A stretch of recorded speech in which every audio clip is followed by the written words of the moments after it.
I'm Dr. Nathan Levitt again. Today's video tutorial is on sugar. We're going to talk about all about sugar and how it can affect the body. I put together a PowerPoint presentation, so I will see you on the inside. First off, glucose, otherwise known as blood sugar, is the most basic molecule or basic carbohydrate of sugar found in the body. It's the only carbohydrate found in general circulation of the body. Normal blood glucose level is around 100 milligrams per milliliter. It increases after your meals and gets it from your food and increases in the body. Sugar levels of over 160 milligrams per milliliter is considered hyperglycemia, or having too much sugar in the blood or in the body. Excessive glucose is excreted in the urine, which causes you to have more increased urination and thirst, and the body converts all other types of sugar into this glucose. Sucrose, or otherwise known as table sugar, breaks down into glucose as well. It actually breaks down into glucose and fructose. We get most of our sugar or table sugar in the US from sugar cane or sugar beets.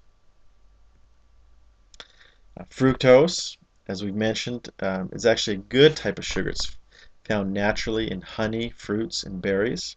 It's actually twice as sweet as sucrose. The absorption of fructose without glucose is slow. It absorbs more slowly than glucose to the body.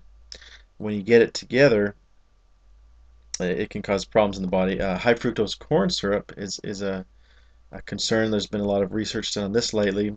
Produces significantly higher triglycerides in the humans, or causes you to become overweight or store fat easier. Obesity and the use of high fructose corn syrup are increasing at the same rate. So you want to avoid high fructose corn syrup. Now, getting too much sugar intake can cause problems in the body, can cause calcium depletion, can cause an increase in white blood cells or weaken your immune system. It can cause decreased tissue replacement rates, decreased B vitamins. The main disease associated with too much sugar is diabetes. You want to watch out for this. There's different types of diabetes. The main one, or the main concern associated with getting too much sugar in your diet, is going to be type 2 diabetes, or diabetes mellitus. What happens is that your insulin becomes weakened or resistant and no longer is able to lower the blood sugar in your body, because it gets so overloaded by continuously getting too much sugar into your diet. There's certain symptoms of diabetes that you want to watch out for. If you're getting a lot of these symptoms, it could mean that you're developing diabetes, and you may want to get checked.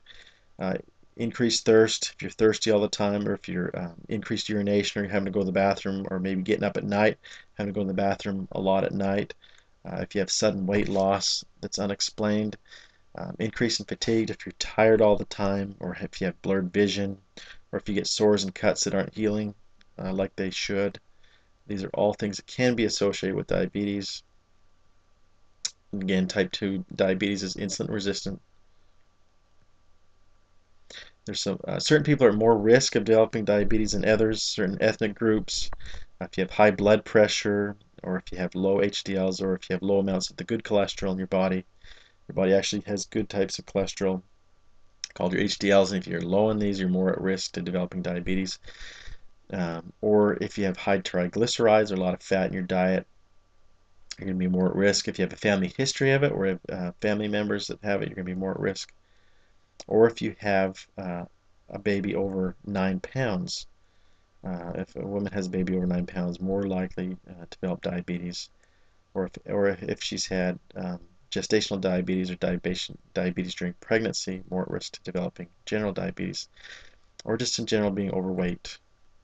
And some environmental factors that are associated with diabetes: having a high body mass index or high BMI level, again being overweight, being physically inactive, not exercising, a little bit sedentary lifestyle, or if you're not getting fiber in your diet. If you have a low intake of fiber in your diet, you're going to be at more risk of developing diabetes. Again, fiber helps your body um, to digest foods without it developing the fat into your body. Okay, so what should you eat to avoid diabetes or problems with sugar? Well, you should increase protein in your diet. rather than eating a lot of fats. Um, you should decrease or eliminate sugars. You need to avoid the sugar in your diet. That's the main thing that can cause problems. And again, you want to get lots of fiber in your diet.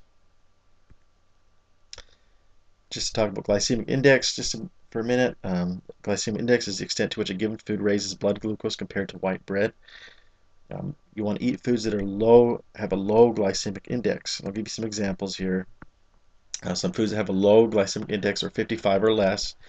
Most fruits and vegetables, with the exception of potatoes, watermelon, grainy breads, pasta, legumes, basmati rice, milk, products extremely low in carbohydrates such as fish, eggs, and meats, nuts, and oils. Those things are all good. Medium amounts of glycemic index 56 to 69. That's your wheat bread, your whole wheat products in general, brown rice, orange sweet potato. And those things aren't terribly bad either to eat.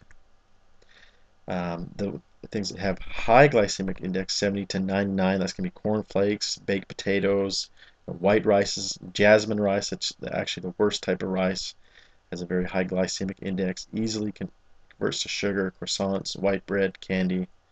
All those types of foods convert into glucose very easily in the body and can turn into fat and cause you over time you can be more at risk of developing diabetes with these types of things.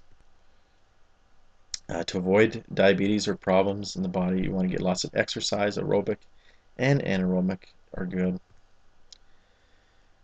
Just to talk about artificial sweeteners for a minute, you want to avoid artificial sweeteners. They're associated with problems in the body. There's health risks that are associated with them, and research is showing this more and more.